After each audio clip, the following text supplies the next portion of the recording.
कैसे हैं आप सब। तो आज की इस वीडियो में मैं आपसे ही बच्चों को FYP यूए सेमेस्टर 1 में आपसे ही बच्चे पढ़ रहे हैं और अंडरस्टैंडिंग इंडिया के MCQ क्वेश्चन मैं आपको आज के इस वीडियो में बताऊंगा जो आपके पेपर में पूछे जाएंगे। तो चलिए आज के वीडियो को हम लोग शुरू करते हैं। वीडियो पसंद आए तो वीडियो को लाइक करें, चैनल पर अगर न्यू आए तो चैनल को सब्सक्राइब कर लीजिएगा, साथ में बेल आइकन पे क्लिक कर लीजिएगा ताकि इसी प्रकार पल पल की हर वीडियो का नोटिफिकेशन आपको जो मिलता रहे। डिस्क्रिप्शन बॉक्स में टेलीग्राम ग्रुप, फेसबुक पेज का लिंक मिल जाएगा जहां पे आप हमसे जुड़ना चाहें जुड़ सकते हैं। इसके बाद कोई भी अपडेट आएगा तो वहां पे आपको सबसे पहले शेयर किया जाएगा। और आप सही बच्चों के अगर mathematical competent thinking classes paper है, डिजिटल एजुकेशन है, कोई भी पेपर है, AC हिंदी इंग्लिश, वो सारा का सारा आपको हमारे चैनल पे प्लेलिस्ट बना हुआ है, जाके देखिए, मस्त से अपने एग्जाम की तैयारी करिए। ठीक है, देखिए क्या है। पहला ही सवाल पूछा जा सकता है पेपर में और ये सवाल आपको दोनों लैंग्वेज में मिलेगा, हिंदी प्लस इंग्लिश। तो जो भी बच्चे दिक्कत नहीं हो किसी को कोई भी लैंग्वेज के चक्कर में। तो इंडियाज इकोनॉमिक प्लानिंग यानी भारत की जो आर्थिक योजना है can not be said to be, इनमें से क्या नहीं कहा जा सकता। ये इंडिकेटिव है, इंपेरेटिव है, लिमिटेड है या डेमोक्रेटिक है। यानी हमारी जो भारत की आर्थिक योजना है वो निम्नलिखित में से कौन सी नहीं है। एक सूचक है, अनिवार्य है, सीमित है या फिर एक लोकतांत्रिक प्रकार की इकोनॉमिक प्लानिंग हमारी। तो इसका राइट आंसर क्या हो जाएगा बच्चों, ये इकोनॉमिक बोल रहा हूँ, ये इंपेरेटिव नहीं है यानी कि अनिवार्य नहीं है। ऑप्शन नंबर क्या हो जाएगा, बी नंबर इंपेरेटिव का सही उत्तर हो जाएगा। तो बी नंबर टिक कर लीजिएगा, अनिवार्य। फिर अगला सवाल बोला गया है कि economic survey is published by, देखिए इकोनॉमिक का जो सर्वे होता है वो किनके द्वारा जारी किया रहता है, ministry of finance, planning commission, government of India या फिर इंडियन स्टैटिस्टिकल इंस्टीट्यूट। यानी बात किया जाए तो भारत का वित्त मंत्रित्व विभाग, योजना विभाग या भारत सरकार द्वारा या फिर भारतीय सांख्यिकी संस्थान। तो इकोनॉमिक जो सर्वे होता है वो किसके द्वारा जारी किया था बच्चों, मिनिस्ट्री ऑफ फाइनेंस के द्वारा यानी कि वित्त मंत्रित्व के द्वारा। यानी ऑप्शन नंबर ए टिक कर लीजिएगा, इसका सही उत्तर।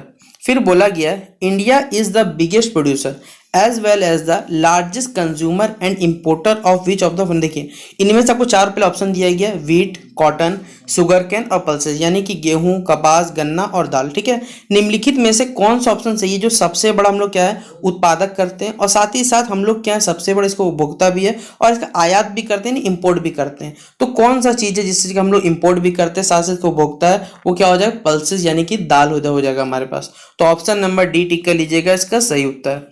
फिर अगला सवाल पूछा सकता है पेपर में कि who is the chairman of planning commission in India. Bharat में देखिए जो योजना आयोग है, ठीक है, जो प्लानिंग कमीशन है उसके जो अध्यक्ष होते हैं वो कौन होते हैं, प्रेसिडेंट होते हैं, वाइस प्रेसिडेंट होते हैं, यानी कि उपाध्यक्ष वाइस प्रेसिडेंट होगा हमारे पास, यहाँ गलती लिखा हुआ है, प्रेसिडेंट कहलाएगा, वाइस प्रेसिडेंट कहलाएगा, प्राइम मिनिस्टर कहलाएंगे या फिर फाइनेंस मिनिस्टर। तो कौन होते हैं हमारे पे बताना है। जो प्लानिंग कैसे जो चेयरमैन होता है प्लानिंग कमीशन वो कौन होते हैं बच्चों, तो वो होते हैं देश के हमारे प्रधानमंत्री। तो प्राइम मिनिस्टर टिक कर लीजिएगा, सही जवाब। अगला सवाल है the 1 rupee note bears the scene, देखिए 1 रुपये का जो नोट आता था पहले, देखिए पहले जो नोट आता था उसमें आपने सिग्नेचर देखा होगा, राष्ट्रपति का सिग्नेचर देखा होगा और जो कह सकते हैं RBI गवर्नर का सिग्नेचर, लेकिन किसका साइन नहीं होता ये बताना है। RBI के गवर्नर का, प्रेसिडेंट ऑफ इंडिया यानी भारत के राष्ट्रपति और भारत के वित्त मंत्री या फिर फाइनेंस सेक्रेटरी। तो किनका हस्ताक्षर जो नहीं होता तो वो होता है फाइनेंस सेक्रेटरी यानी कि वित्त सचिव जो होते हैं उनका साइन 1 रुपये का नोट में या पहले 100 रुपये का नोट भी उसमें आता था, उसमें सिग्नेचर इनका नहीं रहता था। अगला हमारे पास है विच of the following will not sum under the propose GST in India, यानी गुड्स एंड सर्विस टैक्स के अंतर्गत इनमें से कौन सा नहीं आता। तो एग्रीकल्चर प्रोडक्ट्स है, हैंडीक्राफ्ट है, जेम्स एंड ज्वेलरी या फिर पेट्रोलियम प्रोडक्ट्स है। तो कौन सा हमारे पास प्रस्तावित GST के अंतर्गत नहीं आएगा बच्चों, तो हो जाएगा पेट्रोलियम पदार्थ हमारे पास। तो ऑप्शन नंबर क्या टिक कर लीजिएगा, डी नंबर इसका सही उत्तर टिक कर लीजिएगा। अगला बोला गया, हम लोग जानते हैं कि भारत में देखिए पंचवर्षीय योजना चलाई गई थी ताकि हम अपने भारत को विकसित राष्ट्र में कन्वर्ट कर सके। तो ये जो 5 ईयर प्लान था बेसिकली हमने कौन से देश से उठाया था ये बताना है, USA से, इंग्लैंड से, रूस से या फिर फ्रांस से। तो ये जो 5 ईयर प्लान का कंसेप्ट था बेसिकली वो हमने रूस से लिया था। तो रसिया हो जाएगा, ऑप्शन नंबर सी क्या होगा इसका राइट आंसर। अगला हमारे पास है, अब कोई बच्चा बोलेगा भाई कि सर इसमें हिंदी में लिखे भाई 1949 को या फिर रसिया, ये सब क्या हिंदी में, इतना तो आप लोग खुद समझ सकते हैं, जो जरूरत रहेगा वहां में आपको हिंदी जरूर लिख दिया जाएगा। ठीक है, फिर बोला गया in which year National Development Council was set up, यानी देखिए नेशनल डेवलपमेंट जो काउंसिल हुआ था, ठीक है, जिसको आप लोग NDC के नाम से जानते होंगे, इसका जो स्थापना वर्ष कौन सा वर्ष था, तो याद रखिएगा वर्ष 1952 में इसकी स्थापना की गई थी। तो ऑप्शन नंबर क्या टिक कर लीजिएगा, डी नंबर इसका सही उत्तर टिक करिएगा। फिर बोला गया the book planning economy for India was written by. देखिए आपके सिलेबस में क्या है, कुछ कुछ करंट के भी सवाल दिए हुए हैं, मैंने आपसे बच्चों सिलेबस को देखा, वहाँ करंट के बहुत सारे सवाल है। तो प्लानिंग इकोनॉमी फॉर इंडिया ये जो बुक है बहुत फेमस बुक है, ये किनके द्वारा लिखा गया, आपको चार ऑप्शन दिए गए, बी के आर वी राव या फिर एम विश्वेश्वरैया या फिर के एन राय या फिर कह सकते हैं मनमोहन सिंह। तो किनके द्वारा लिखा गया बच्चों, एम विश्वेश्वरैया जी के द्वारा लिखा गया, तो ऑप्शन नंबर बी क्या हो जाएगा इसका राइट आंसर होगा। फिर what is the full form of NITI Aayog. चलिए एक सवाल आप लोग बताइएगा, नीति आयोग के अध्यक्ष कौन होते हैं, ठीक है, आप लोग के लिए जवाब बताना कमेंट बॉक्स में कि नीति आयोग के अध्यक्ष जो होते हैं वो कौन होते हैं हमारे भारत के, आपको बताना है, ठीक है। तो पहला ऑप्शन दिया हुआ इसमें नीति आयोग फुल फॉर्म में, याद रख लीजिएगा क्या होता है, national institution for transforming India. Option number क्या हो जाएगा, डी नंबर, इसका सही उत्तर आप लोग टिक कर लीजिएगा। फिर अगला है, हमारी भारत की देखिए जो इकोनॉमी है वो क्या है, एक सोशलिस्ट है, समाजवादी कह सकते हैं हमारे पास इकोनॉमी है, या फिर गांधीयन इकोनॉमी है, मिक्स्ड इकोनॉमी है, फ्री इकोनॉमी है। तो देखिए जो हमारे भारत की जो अर्थव्यवस्था है बेसिकली वो क्या है, मिक्स्ड है, मिश्रित अर्थव्यवस्था हमारे पास है। तो ऑप्शन नंबर क्या हो जाएगा, सी नंबर इसका सही उत्तर होगा। देखिए अगला बोला हुआ है कि mixed economy means economy, mixed economy मतलब भी क्या होता है हमारे पर, क्या जहां पर एग्रीकल्चर और इंडस्ट्री दोनों के दोनों इक्वली किसी भी स्टेट के द्वारा प्रमोट किए जाते हैं, को एग्जिस्टेंस हो पाता है पब्लिक सेक्टर का साथ के साथ प्राइवेट सेक्टर का, या there is importance of scale, इसमें जो कह सकते हैं छोटे छोटे लघु उद्योग है उनका बड़े बड़े इंडस्ट्रीज में क्या इंपॉर्टेंस रहता है। फिर इकोनॉमी जो रहता है वो कंट्रोल किया जाता है मिलिट्री और बहुत सारे क्या जो सिविलियंस रूलर्स हैं उनके द्वारा ये कंट्रोल किया जाता है। तो मिश्रित अर्थव्यवस्था का अर्थ है ऐसी जहां पर क्या हो जाएगा हमारे पास, अच्छा बच्चों रुक जाइएगा, ये पीडीएफ थोड़ा सा ऊपर चला गया, नीचे चला गया, मतलब मैं सही कर लेता हूँ। हाँ अब बताइए, देखिए तो बेसिकली क्या होता है हमारे पास, जब प्राइवेट सेक्टर पब्लिक सेक्टर दोनों का सह अस्तित्व मतलब कोई साथ में चलता है तो उस प्रकार को हम लोग बोलते हैं मिक्स्ड इकोनॉमी। तो ऑप्शन नंबर बी हो जाएगा क्या, there is coexistence of public sector along with the private sector, ठीक है। अगला है major portion of working population India is. देखिए अगर बात की जाए हमारे भारत में मुख्यतः जो काम करने वाले जो लोगों का किस क्षेत्र में काम करते हैं, प्राथमिक द्वितीय तृतीय या फिर हमारे पास पब्लिक या प्राइवेट जो भी बोल सकते हैं, तो सबसे ज्यादा किसमें दिखाया जाता है, तो प्राइवेट सेक्टर में सबसे ज्यादा लोग क्या करते हैं, वर्क करते हैं। तो ऑप्शन नंबर क्या हो जाएगा, बी नंबर इसका राइट आंसर होगा।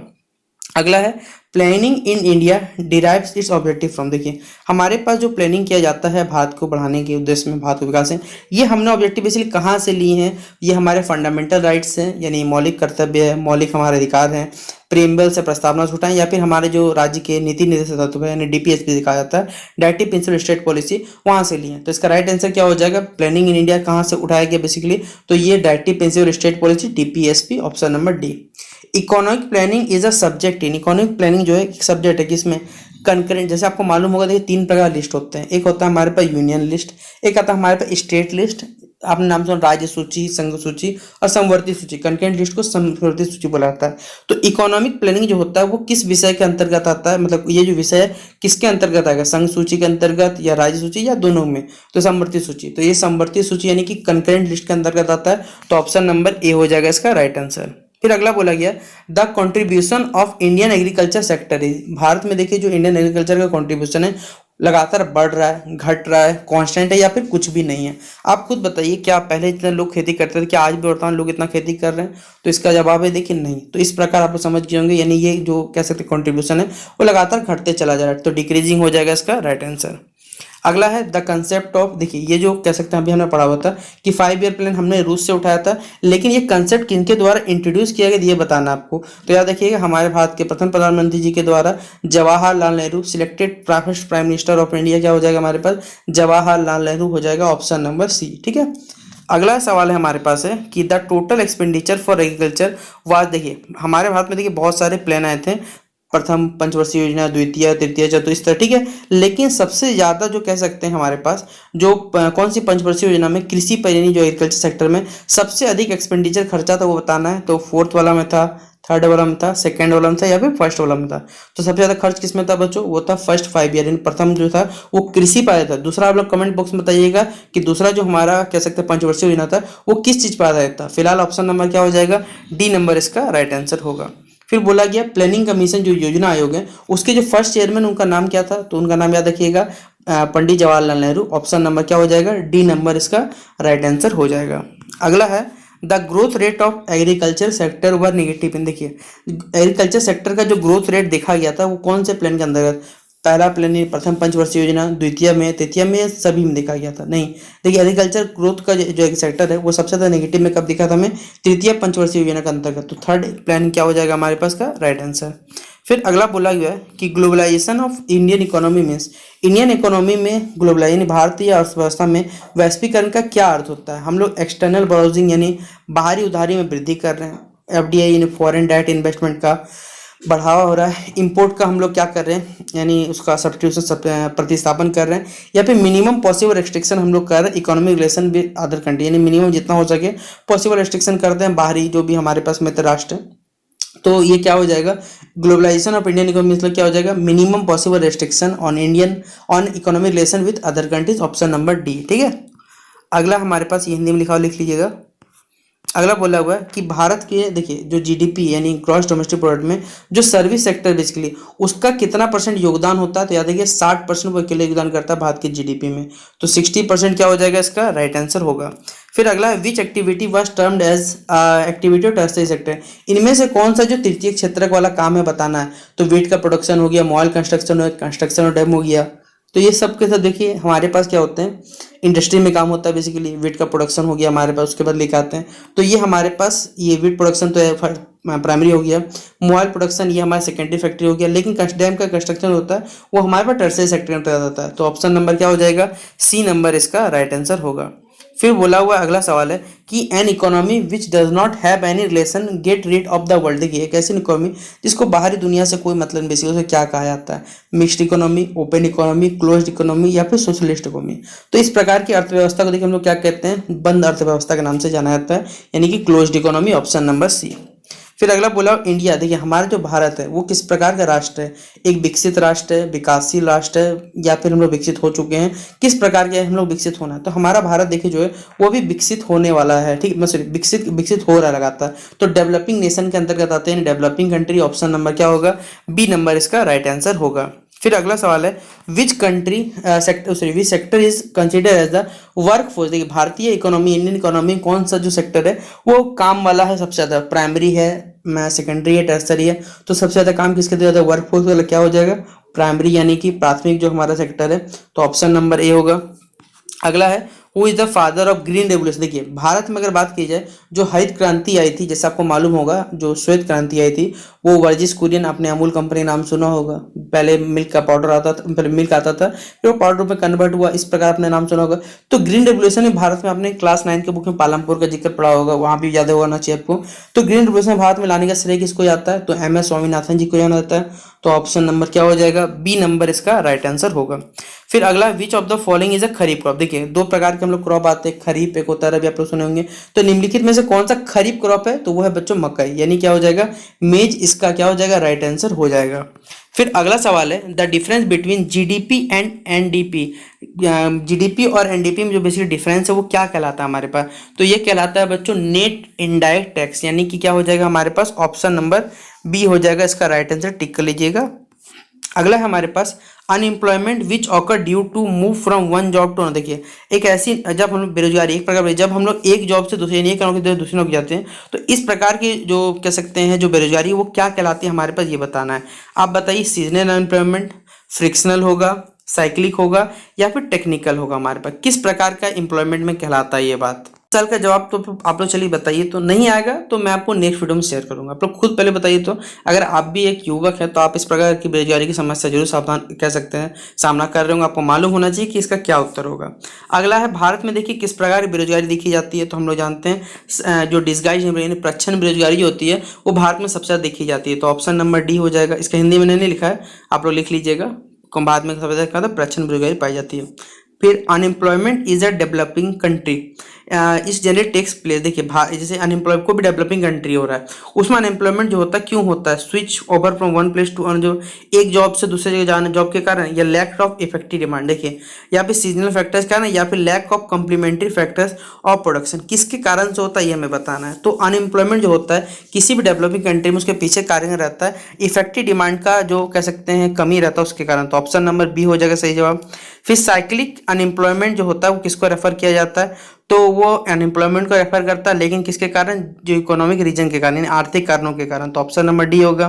फिर एब्सोल्यूट पॉवर्टी मतलब क्या होता है हमारे पास, पॉवर्टी इन टर्म्स ऑफ, देखिए बात कीजिए एब्सोल्यूट पॉवर्टी मतलब ही होता है जब हमारे पास गरीबी जो रहता है यानी पॉवर्टी जो रहता है वो बेसिक मिनिमम कैलोरी रिक्वायरमेंट से ज़्यादा हो जाता है, तो हमारे पास तो ऑप्शन नंबर बी हो जाएगा इसका राइट आंसर। अगला इसी को देखिए हिंदी में लिखना रहेगा, तो पूर्ण निर्धनता का अर्थ क्या हो जाएगा, बुनियादी जो न्यूनतम हमारे पास कैलोरी की आवश्यकता के संदर्भ में हम लोग गरीबी को क्या कहते हैं, ये पूर्ण निर्धनता का अर्थ होता है हमारे पास। फिर अगला बोला गया when the productive capacity of an economy is adequate to create sufficient number of job. देखिए जब किसी भी अर्थव्यवस्था की उत्पादक क्षमता होती है, जितनी नौकरी चाहिए उतनी पर्याप्त होती है, अपर्याप्त होती है, तो उसे क्या कहा जाता है बताना है, सीजनल, स्ट्रक्चरल या फिर डिस्गाइज या फिर हमारे पास साइक्लिक अनएम्प्लॉयमेंट। तो ये क्या कहलाता है बच्चों, याद रखिएगा, तो ये कहलाता है स्ट्रक्चरल अनएम्प्लॉयमेंट कहलाता है, तो ऑप्शन नंबर क्या हो जाएगा, बी नंबर इसका राइट आंसर हो जाएगा, तो हिंदी में लिख लीजिएगा। तो ये कुछ 35 क्वेश्चन मैंने आपको आज के इस वीडियो में करा दिया, बाकी आप सभी बच्चों को जो क्वेश्चन रहेंगे वो नेक्स्ट वीडियो में आपको लगातार मिल जाएगा, ठीक है। तो चलिए मिलते हैं नेक्स्ट वीडियो पे, तब तक के लिए जय हिंद जय भारत।